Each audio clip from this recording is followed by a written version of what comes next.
What's up, you guys, and welcome to another episode of Dark Sage's Interlude. I'm your host, Chase the Dark Sage, and this show right here is brought to you by Beyond Beats and Culture. And this is the show where I basically just, get into my niche, get into the things that I really love about hip-hop, and just basically reminisce, because that's what all the other previous episodes have been so far, is me reminiscing. But before we get into today's video, make sure you like and subscribe in case you want more hip-hop content like this, or if you want to check out our actual hip-hop show, Beyond Beats and Culture, you can also see that as well. But you already saw today's thumbnail, you already saw the title, we gotta talk about it, man. Gucci Mane's The State Vs Radric Davis, and this album right here. First of all, I have a long history with Gucci Mane. You can ask my co-host. Back in middle school, Gucci Mane was one of those artists that I would listen to all day, every single second. This man, Gucci Mane, was one of the hardest working people in hip hop because this man has so much music coming out. And I don't even know how I fell in love with Gucci Mane exactly, but I just remember just going on sites like Live Mixtape, Dat Piff, downloading all his mixtapes, having all them bad boys, and just having them all on repeat while I'm playing video games back in middle school. So it was just crazy to see, like, me loving Gucci Mane so much back then, and like the type of person I was, because I wasn't straight edge to where it's like, oh, I don't smoke or drink or cuss. I mean, I don't cuss. Obviously, when I was in middle school, I didn't drink or smoke either, but I drink now, but I still don't cuss. So listening to stuff like Gucci Mane, where he's talking about selling drugs, all white bricks, being this gangster guy, dang it, and taking a lot of inspiration from groups like UGK and just from that whole trap music scene from Atlanta as well. To see like me listening to that music back then, it was crazy. And even my cousin was like, yo, you're obsessed with Gucci Mane. Shout out to my cousin, which is my co-host. But it's time to actually talk about like the first album that I really love by Gucci Mane itself, and that has to be The State Vs Radric Davis. Now, the reason I'm talking about this album is because the vinyl recently came out, and I'm glad I bought that bad boy, because I gotta have some more Gucci Mane, I don't want to say memorabilia, but more physical media or music in my library when it comes to Gucci Mane, because Gucci Mane was like, I want to say he was like a rock within my hip hop journey. Without Gucci Mane, I don't know what type of hip hop I would really like, because like I said, Gucci Mane was a lot of what I listened to back then, and the stuff that he branched out with, the people that he worked with, I listened to them as well because Gucci Mane gave him a stamp of approval. I mean, look at an artist like Nicki Minaj, who Gucci Mane helped break. That's crazy to say out loud, but Nicki Minaj had to come to the South to get broken. I'm just saying, she from New York, but she had to come to the South. I'm just saying, like, shout out to Gucci Mane. He was putting his hands on shoulders like Lil Uzi Vert, Migos, Young Thug, a lot of people, even Waka Flocka with the Oh Let's Do It and all the mixtapes. Waka Flocka was the shooter of the group. How did he start rapping? That's crazy to me. But like I said, we actually got to talk about The State Vs Radric Davis, because such a good project. But let's go ahead and actually get into it. And I was kind of looking at the Wikipedia, and the reason I use the Wikipedias on these videos is because they kind of like give me a summarized view of like the information that I need to look at when it comes to producers, the sales, the reviews, and it just gives me like the actual information. Like, it released in December 8th, 2009. Now, I wish I could have done like a 10-year anniversary, but obviously I wasn't making music content back then, and I definitely ain't going to be waiting to do a 15-year anniversary, because even though that'd probably be like, what, that would have been actually last year. God dang it, I missed it. But let's actually go ahead and talk about, oh, that's why the vinyl released.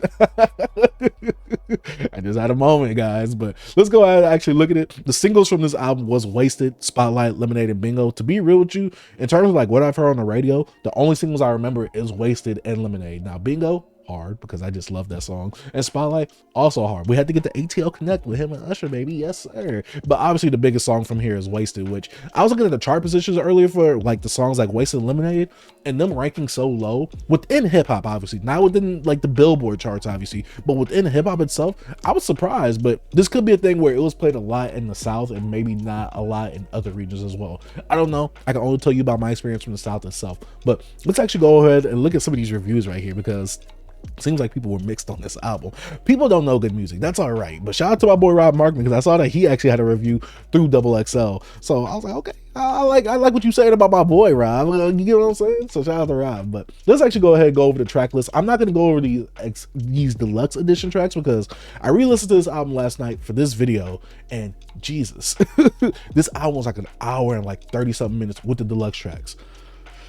I'm cool off of the deluxe tracks, especially when these are tracks that were just taken off the mixtape and just put on the iTunes, which I get it because back then mixtapes were not available on streaming services. So how else were you going to listen to these songs or help support and buy these songs? You had to put them on something like iTunes. But we're actually going to be talking about the first 20 tracks, the actual album itself before the iTunes deluxe tracks itself. Classical is a really good intro by Gucci. He sets the tone of the album itself. I really love Gucci's performance on this song, plus the whole album itself, because when it comes to this album, I feel like Gucci definitely upped his quality. He definitely was a better songwriter in terms of like actually putting songs together, and he had better performances on this compared to his actual mixtapes itself. Now, obviously there's some stuff in here that I don't like and that I don't get down with, but when it comes to a project like this has a lot of quality from Gucci Mane, and Gucci Mane is one of those artists, I will admit, he has a problem with quality.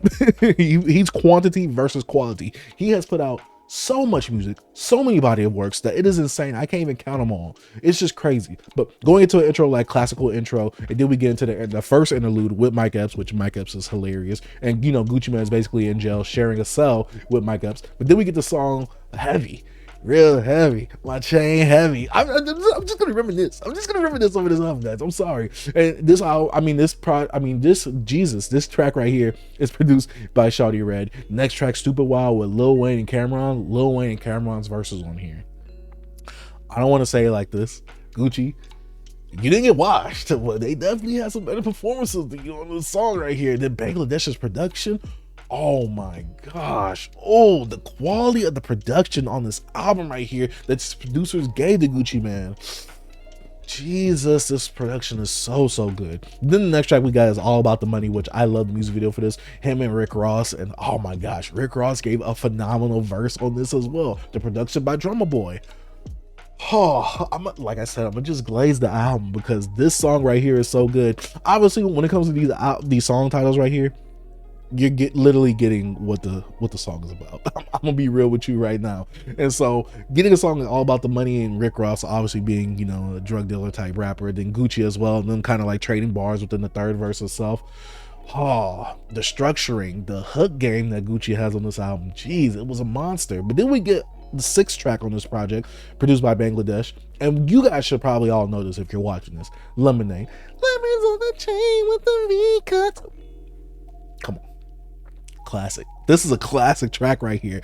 Who does not know this song? Whenever I hear this song go off wherever I'm at, people sing this hook, god dang it. The hook is infectious. Gucci Mane did his thing on this song right here, especially not, I don't want to say thematically, but staying on topic and staying within like the theme of like everything being yellow, basically. Then we get the next track, Bingo featuring Soulja Boy and Waka Flocka, which is the most oddest pairing, even though Scott Storch did his thing on this production. Oh, he did his thing on that production. I love it. But Soulja Boy and Waka Flocka being on a song with Gucci Mane, all Atlanta natives, obviously. But Soulja Boy and Waka, I love this song. That's a bingo, wrist out, bingo. I'm just like, yo, listen to this album, makes you feel like the cool guy. You know what I'm saying? It's kind of like what Gunna's music for some people right now. It just makes you feel like the cool guy. And then we get to the point of the album where it starts to sour. I see where this album was going at, especially with this song right here. I love this song featuring Usher, Spotlight. I love it. Polo the Don did his thing on this production right here. But I can definitely tell this is the turn of the album. I'm just like, ugh, this part didn't hold up to me as well.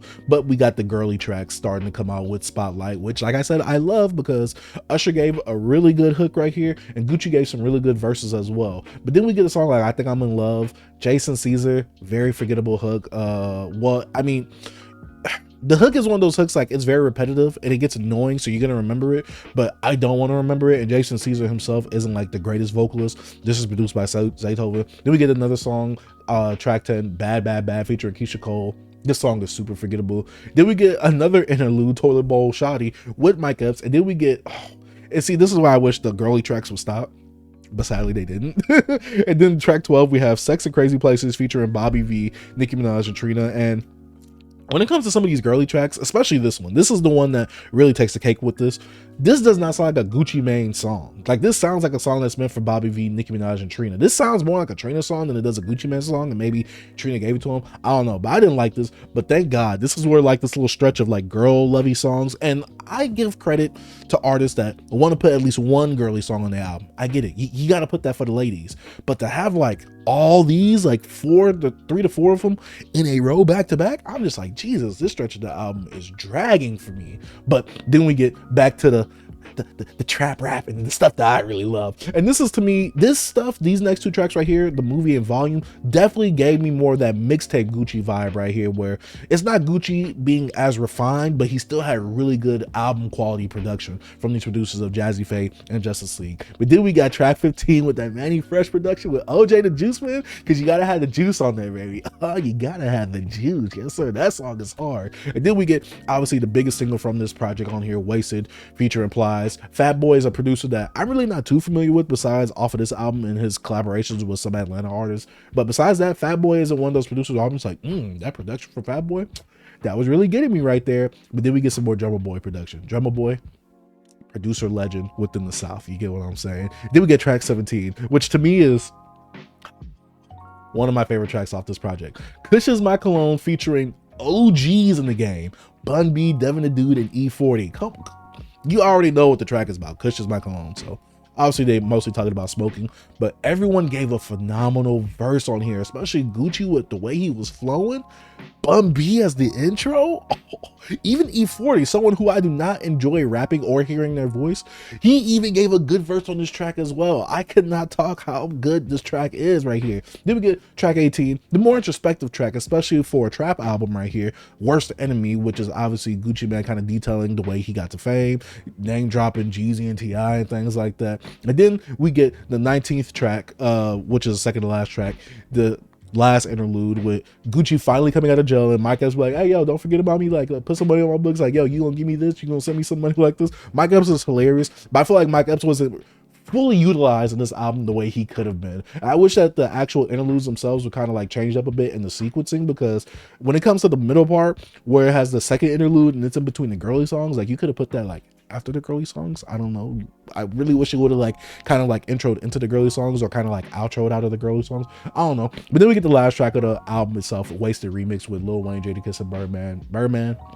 Lil Wayne, I believe this is like the remix he had from No Ceilings. I believe it was No Ceilings. I could be wrong. And then we have Jadakiss, who also gave a good verse as well. But overall, looking back at this album right here, Drummer Boy, he was a standout on this project right here. Manny Fresh had some really good production on Gingerbread Man as well. Justice League, Jazzy Faye. Fat Boy did his thing on this project as well. But this album right here, when it comes to the production quality, this album was there. And when it comes to actual the rapping performances from Gucci, it was good. It was better than what his mixtapes are, and his writing was also better as well. He was a bit more wittier and more clever than he was on his mixtapes, but the features on this album right here really stand out as well. Like, I cannot sleep on the features on this project right here. They came and they showed out. They was like, yo, I have a big favor that I have to pay off to Gucci. I gotta do it on this track right here. And god dang, just god dang, some of the features on this project, like I said, they came and they showed out. Sometimes I will say they kind of outshine Gucci, especially when it comes to personality and rap performances on the track as well. But like I said, when it comes to Gucci on this project right here, I think that Gucci was a lot more focused. And obviously in the later years, as time came, he became a better rapper, a bit of a better writer as well, and he got a lot more focused. Last year in 2024, one of my favorite projects was from Gucci Mane, the greatest of all trappers. I think it was called like GOAT. That was the acronym for it. And I love that project because it brought me back to that feeling of like Trap God Gucci, all these different eras of Gucci Mane within his career, and all putting it into one album of concise body of work. So going back and revisiting Radric Davis and actually talking about it on the channel, it kind of feels like a full circle moment. I don't know, but man, it's just crazy to see where Gucci has went in his career, from going to jail multiple times, having plenty of beefs with people, and now, and obviously him having the huge beer belly, to now being super in shape, having all these businesses.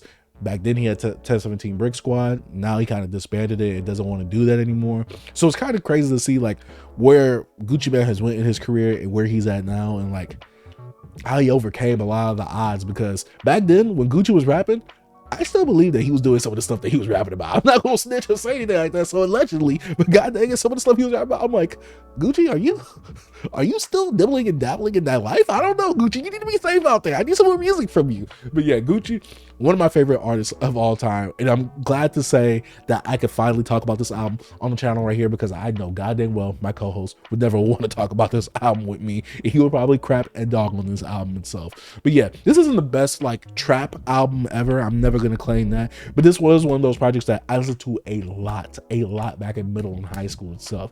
So yeah, let me know what you guys think about Gucci Mane. Let me know what your history is with Gucci Mane. Let me know if Gucci Mane is one of those artists that you love, you don't love, like you hate, you think he's a bit oversaturating the market. Especially back then, he was definitely oversaturating the market with mixtapes, but he was putting his hands on a lot of artists before they got big. He was like, yo, like I'm gonna collaborate with you.